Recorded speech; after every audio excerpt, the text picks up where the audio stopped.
വിശ്വനാഥൻ മേനോന്റെ രാഘവത്തിൽ എന്ന വീടിന്റെ സ്വീകരണമുറിയിൽ അന്ന് പതിവില്ലാത്തൊരു ഗൗരവം തളം കെട്ടി നിന്നു. വിലകൂടിയ പെർഫ്യൂമിന്റെയും വറുത്ത പലഹാരങ്ങളുടെയും ഒപ്പമൽപ്പം അഹങ്കാരത്തിന്റെയും സമ്മിശ്രഗന്ധം അന്തരീക്ഷത്തിൽ നിറഞ്ഞു. കാരണമുണ്ട്. അദ്ദേഹത്തിന്റെ ഏകമകൾ അഞ്ജലിയെ പെണ്ണുകാണാൻ ഉത്തമരായ ഒരു കൂട്ടർ എത്തിയിരിക്കുന്നു.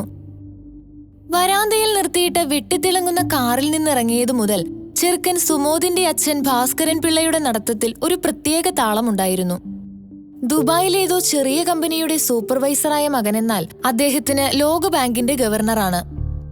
സുമോദാകട്ടെ ലോകം കീശയിലിരിക്കുന്ന ഭാവത്തോടെ കസേരയിൽ ചാഞ്ഞിരുന്ന് ഫോണിൽ തോണ്ടുന്നു. ഇടയ്ക്ക് തല ഉയർത്തി നോക്കുന്നത് അഞ്ജലി കൊണ്ടുവന്ന ചായയിൽ ഈച്ച വീണോ എന്നറിയാനല്ല, മറിച്ച് വീടിന്റെ മേൽത്തട്ടും അലങ്കാരങ്ങളും അളക്കാനാണ്. പെണ്ണുകാണലിന്റെ ഔദ്യോഗിക ചടങ്ങുകളെല്ലാം പെട്ടെന്ന് കഴിഞ്ഞു. അഞ്ജലി ചായ കൊടുത്ത് പതിഞ്ഞ സ്വരത്തിൽ പേരും വിദ്യാഭ്യാസവും പറഞ്ഞ് തല കുനിച്ചകത്തേക്ക് പോയി. ചെറുക്കന്റെ അമ്മയുടെ എക്സ്റേ കണ്ണുകൾ അവളുടെ കഴുത്തിലെ നേർത്ത മാലയിലും കാതിലെ കുഞ്ഞു കമ്മലിലും തട്ടി സ്കാനിംഗ് പൂർത്തിയാക്കിയിരുന്നു. ദല്ലാൽ പുരുഷോത്തമനാണ് സംഭാഷണത്തിന് തിരികൊളുത്തിയത്. അപ്പോൾ നമുക്ക് കാര്യത്തിലേക്ക് കിടക്കാമല്ലോ, അല്ലേ മേനോനെ? വിശ്വനാഥൻ മേനോൻ ശാന്തമായി ചിരിച്ചു. തീർച്ചയായും പുരുഷോത്തമ, കാര്യങ്ങൾ സംസാരിക്കാനാണല്ലോ നമ്മൾ ഇരിക്കുന്നത്. അതുപിന്നെ ഞങ്ങളുടെ സുമോദിന്റെ കാര്യങ്ങൾ നിങ്ങൾക്കറിയാമല്ലോ. അവന്റെ ഒരു നിലയും വിലയും ഗൾഫിലാണ്. അടുത്ത വർഷം സ്വന്തമായി എന്തെങ്കിലും തുടങ്ങാനാണ് പ്ലാൻ. അപ്പോൾ പിന്നെ അതിനനുസരിച്ചുള്ള ഒരു ബന്ധം വേണമല്ലോ. മേനോൻ തലയാട്ടി. അതിനെന്താ സംശയം? അതുകൊണ്ട് കാര്യങ്ങൾ തുറന്നു പറയുന്നതാണല്ലോ നല്ലത്.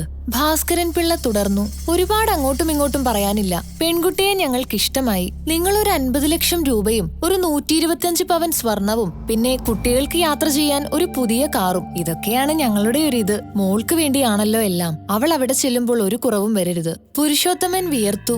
സുമോദ് ഫോണിൽ നിന്ന് കണ്ണെടുക്കാതെ ഒരു പുച്ഛഭാവത്തിൽ ചുണ്ടുകൂട്ടി. ഇതൊക്കെ എത്ര നിസ്സാരമെന്ന മട്ട്. സ്വീകരണമുറിയിൽ ഒരു നിമിഷം നിശബ്ദത പരന്നു. ഫാനിന്റെ ഇരമ്പൽ മാത്രം കേൾക്കാം. ഭാസ്കരൻ പിള്ള വിജയഭാവത്തിൽ മേനോനെ നോക്കി. വിശ്വനാഥൻ മേനോൻ ഒന്ന് നിവർന്നിരുന്നു. മുഖത്തപ്പോഴും ആ ശാന്തമായ ചിരിയുണ്ടായിരുന്നു. പിള്ള സാറേ, നിങ്ങൾ പറഞ്ഞതെല്ലാം ഞാൻ കേട്ടു. 50 ലക്ഷം, 125 പവൻ, പുതിയ കാർ, കൊള്ളാം, നല്ല കണക്ക്. ഭാസ്കരൻ പിള്ളയുടെ മുഖം വികസിച്ചു. അതു പിന്നെ ഞാൻ സമ്മതിച്ചു, മേനോൻ പറഞ്ഞു. നിങ്ങൾ ആവശ്യപ്പെട്ടതെല്ലാം എന്റെ മകൾക്ക് വേണ്ടി ഞാൻ നൽകാം. അവൾക്കൊരു കുറവും വരുത്താൻ ഞാൻ ഉദ്ദേശിക്കുന്നില്ല. ദല്ലാളിന്റെ മുഖത്ത് ആശ്വാസം. ഭാസ്കരൻ പിള്ളയുടെ ചുണ്ടിൽ വിജയച്ചിരി. പക്ഷേ എനിക്കൊരു ചെറിയ സംശയം. നിങ്ങൾ ഈ പറഞ്ഞ പണത്തിനും സ്വർണത്തിനും കാറിനുമൊക്കെയുള്ള മൂല്യം തിരികെ നൽകാൻ നിങ്ങളുടെ ഈ മകനെ കൊണ്ട് സാധിക്കുമോ? ഇവന്റെ യഥാർത്ഥ വില എന്താണ്? ഭാസ്കരൻ പിള്ളയുടെ ചിരി മാഞ്ഞു. എന്താടോ താൻ പറഞ്ഞത്? എന്റെ മോനെ വിലയിടാൻ താനാരാ? മേനോൻ ഒട്ടും കൂസാതെ പറഞ്ഞു. അയ്യോ പിള്ള സാറേ, തെറ്റിദ്ധരിക്കരുത്. നിങ്ങൾ ഇപ്പോൾ ചെയ്തത് കച്ചവടമല്ലേ? എന്റെ മകളെ നിങ്ങളുടെ വീട്ടിലേക്ക് കൊണ്ടുപോകുന്നതിന് നിങ്ങളൊരു വിലയിട്ടു. ആ വില നൽകാൻ ഞാനും തയ്യാറാണ്. ഒരു കച്ചവടത്തിൽ ഒരു ഭാഗം മാത്രം കേട്ടാൽ മതിയോ? നിങ്ങൾ വിൽക്കാൻ വെച്ച ഈ മുതലിന്റെ ഗുണമേന്മ കൂടി ഞാൻ അറിയണ്ടേ?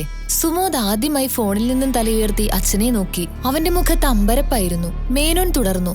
ഇവന്റെ ജോലി നാളെ നഷ്ടപ്പെട്ടാൽ എന്തു ചെയ്യും? സ്വഭാവം എന്റെ മകളെ പൊന്നുപോലെ നോക്കുമെന്ന് ഉറപ്പുണ്ടോ? അതോ നിങ്ങളുടെ ഈ നിക്ഷേപം തിരിച്ചുപിടിക്കാനുള്ള ഒരു യന്ത്രമായിട്ടാണോ അവളെ കാണുന്നത്? ഒരു ബിസിനസ് ഡീൽ നടത്തുമ്പോൾ അതിന്റെ എല്ലാ വശങ്ങളും പരിശോധിക്കണമല്ലോ. ഭാസ്കരൻ പിള്ള ദേഷ്യത്തിൽ എഴുന്നേറ്റു. താൻ ഞങ്ങളെ അപമാനിക്കുകയാണോ? അപമാനമോ? സത്യം പറയുമ്പോൾ എന്തിനാണ് അപമാനം തോന്നുന്നത്? മേനോൻ ശാന്തമായി ചോദിച്ചു. നിങ്ങൾ കച്ചവടത്തിന് വന്നതാണെന്ന് എനിക്ക് ഇപ്പോഴാണ് വ്യക്തമായത്. അങ്ങനെയാണെങ്കിൽ നമുക്കൊരു കാര്യം ചെയ്യാം. അദ്ദേഹം ഒരു നിമിഷം നിർത്തി ആ മുറിയിലെ എല്ലാവരെയും ഒന്ന് നോക്കി. നിങ്ങളുടെ മുതലിനെ ഞങ്ങൾക്ക് തന്നേക്കൂ. അതാണല്ലോ ശരിയായ കച്ചവടം. വിൽക്കാൻ വെച്ച ചരക്ക് വാങ്ങുന്നവനല്ലേ സ്വന്തം. നിങ്ങൾ ഇവനൊരു വില പറയൂ.